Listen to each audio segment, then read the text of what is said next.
उत्तर प्रदेश में जारी एसआईआर प्रक्रिया भारतीय जनता पार्टी के लिए एक नई चुनौती बनकर सामने आ रही है।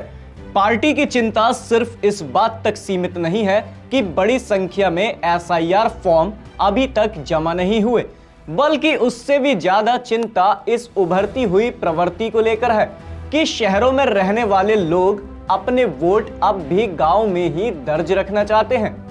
ये बदलती मानसिकता न केवल भाजपा की चुनावी रणनीति को प्रभावित कर रही है, बल्कि आने वाले चुनावों के समीकरणों में भी महत्वपूर्ण बदलाव का संकेत दे रही है। नमस्कार, मैं एकाग्र गुप्ता और आप देख रहे हैं द हिंदी टॉप। देखिए, एसआईआर के तहत निर्वाचन आयोग ने साफ कर दिया है कि एक व्यक्ति एक ही जगह वोटर रह सकता है, यानी शहर और गांव दोनों जगह नाम होना अब मुमकिन नहीं है। जैसे ही ये दिशा निर्देश आया, शहरी क्षेत्रों में डुप्लीकेट वोटों की सफाई शुरू हुई और लोग अपने वास्तविक स्थायी पते को लेकर फैसला लेने लगे और यहीं से पूरी कहानी बदल गई। काफी लोगों ने अपने पुश्तैनी गांव को प्राथमिकता दी। इसके पीछे कई कारण हैं, जैसे गांव में पुश्तैनी जमीन, जायदाद और पारिवारिक सामाजिक पहचान, पंचायत चुनाव में हर परिवार का सीधा हित, गांव में नाम कटने से भविष्य के विवादों की संभावना, शहर में किराए या फिर कामकाजी स्थिति स्थायी ना होना।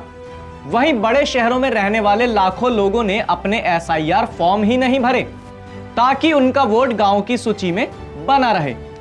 इस रणनीति से गांव की मतदाता सूची मजबूत हुई, लेकिन शहरों की मतदाता संख्या अचानक कम होने लगी।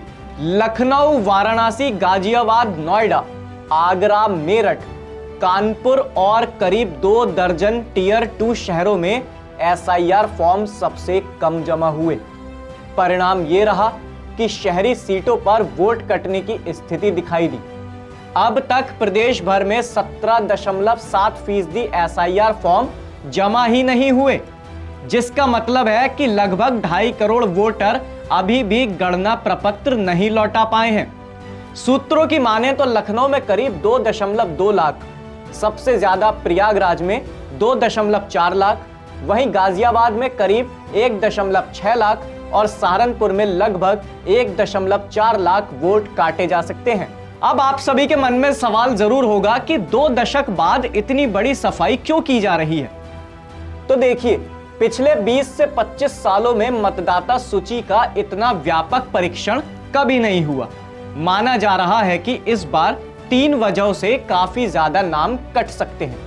सबसे पहले है बड़े पैमाने पर पलायन। कहा जाए तो आईटी, शिक्षा, नौकरी और फैक्ट्रियों की वजह से लाखों लोग या तो यूपी के अलग अलग शहरों में या फिर यूपी से बाहर जाकर बस गए हैं। वहीं दूसरा है मृतकों के नाम हटना। जानकारी के अनुसार 2 दशकों में बड़ी संख्या में लोगों की मौत हुई थी। तीसरा है फर्जी और डुप्लीकेट वोटर्स की पहचान। ये पहली बार इतने बड़े स्तर पर एक साथ हो रहा है। लेकिन इन सब के बीच ये जरूर आया है कि शहरी मतदाता गांव वाले वोट की तरफ लौटे हैं। यह वो पहलू है जिसने बीजेपी को सबसे ज्यादा असहज कर दिया। इतनी बड़ी संख्या में फॉर्म न आने के बाद चुनाव आयोग भी चिंता में है। माना जा रहा है कि एसआईआर फॉर्म जमा करने की प्रक्रिया को 7 दिन के लिए बढ़ाया जा सकता है, जिससे छूटे हुए मतदाता अपने प्रपत्र जमा कर सके।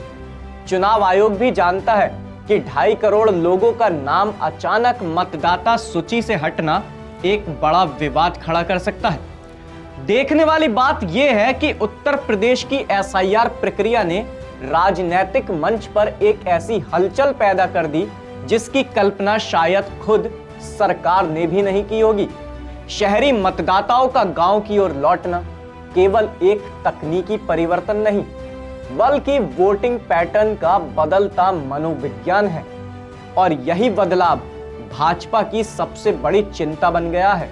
जिस शहरी वोट बैंक पर पार्टी सालों से भरोसा करती आई, वही अब तेजी से सिकुड़ता हुआ दिखाई दे रहा है, जबकि ग्रामीण इलाकों में मुकाबला पहले से कहीं ज्यादा कड़ा हो गया है। इसको लेकर कहीं ना कहीं सवाल तो मन में आ रहे हैं।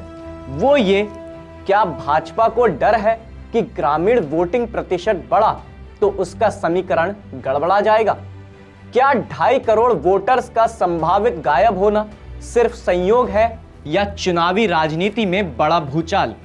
आपकी इस खबर पर क्या राय है, हमें कमेंट सेक्शन में जरूर बताएं और आप हमारे चैनल द हिंदी टॉप को सब्सक्राइब करें। इसके साथ ही आप हमें social media platforms x, Facebook और इंस्टाग्राम पर भी फॉलो कर सकते हैं।